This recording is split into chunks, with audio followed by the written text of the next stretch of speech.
Welcome back. The DA is offering a 1 million rand reward for information that could lead to the arrest of councillor Nhlalayenza Ndlovu's killers. He was shot on Tuesday night at his Mpopomeni home in KwaZulu-Natal and was laid to rest earlier today. Now, the 46-year-old was the DA's chief whip in the Umgeni local municipality.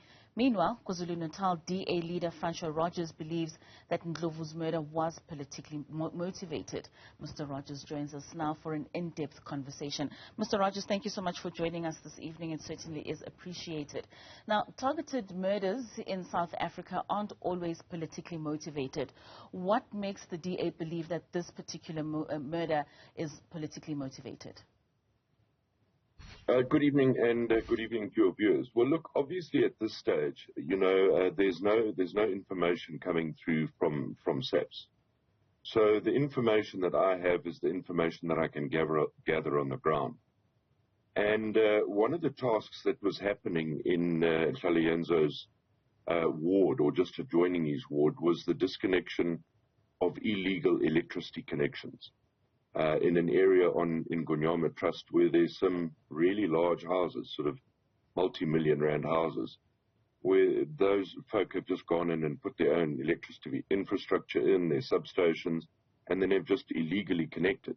Eskom should in fact supply those and not the municipality. So obviously it's a drain on the municipality. There's been a lot of unhappiness around that project of disconnection. In fact, Councillor Ndlovu had some meetings with some of the local traditional leaders about it to try and resolve the matter. So at this stage, unless there's any further evidence, one has to start joining the dots. Furthermore, in an area also adjacent to this, about a year ago, there was an orchestrated illegal occupation of land, which was driven by the ANC, and some of the ANC councillors, in fact, were behind it. And that is now common knowledge. So I can, at this stage, only speculate and make assumptions. I mean, Mayor Chris Pappas has also made mention of Ndlovu mentioning to him that he suspected that someone has been following him around. Yes, indeed. So, as I say, the information, the sort of intel that we've gathered on the ground is that it could well be related to service delivery, and specifically related to the disconnection of illegal electricity connections. Now, the Umgeni municipality is said to be working closely with the South African Police Service. The DA is concurrently also going to be instituting its own private investigations. Is that a vote of no confidence with the South African Police Service? Absolutely. Absolutely. If we had confidence in the South African Police Services, we certainly wouldn't go to the expense of looking at putting together a team of experts in forensics, in prosecution and investigations.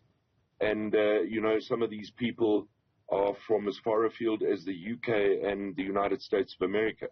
Because what we want to do as a party, we want to send out a very strong message that as we go up to the 2024 election, we won't tolerate this.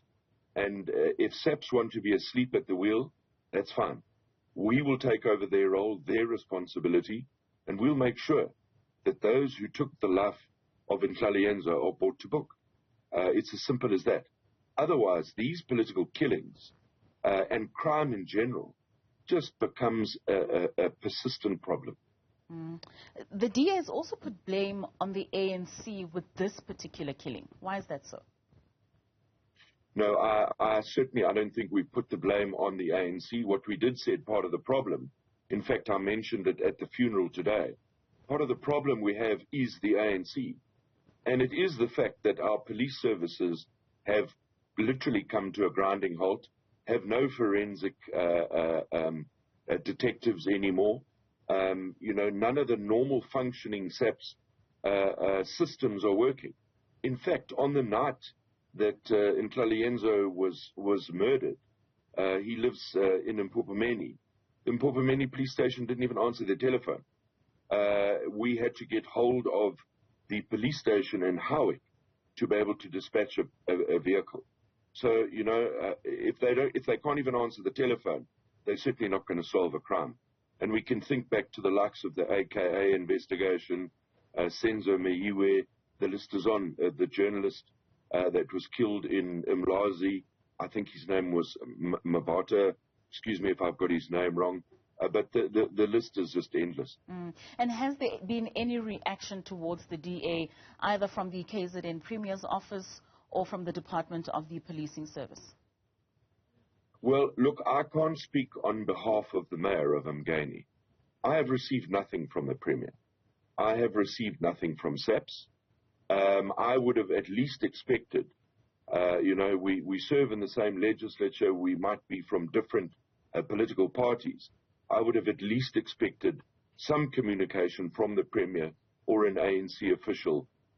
His Majesty the King, when I engaged with him, indeed, one of the first things he did was pass on his condolences to the party. But the ANC have been silent. And you wonder if this is just not symptomatic of the problem that we have. I mean, the DA has now increased its reward to 1 million rand for anyone that could come forward with any information relating to Ndlovu's killings. Are you making any progress in getting information in that regard? Well, look, obviously that information is out. That only came out yesterday. So indeed, it's gone to 1 million rand, and it's for the arrest and conviction. So our appeal to the community, I've been saying all along, this wasn't an argument that ensued outside of Councillor Ndlovu's house. This was a pre-planned, it was an orchestrated hit. The fact that Nhlalayenza had been shot 8 times with another 3 shots being fired through the door, this wasn't just an argument, it was planned. And this would have been planned for a few days. And communities talk, people talk. There must be people out there with information. And we appeal to them, to all of those peace-loving residents and citizens. If we want to see an end to this senseless political killing, please help us. Help us bring these 2 individuals to book.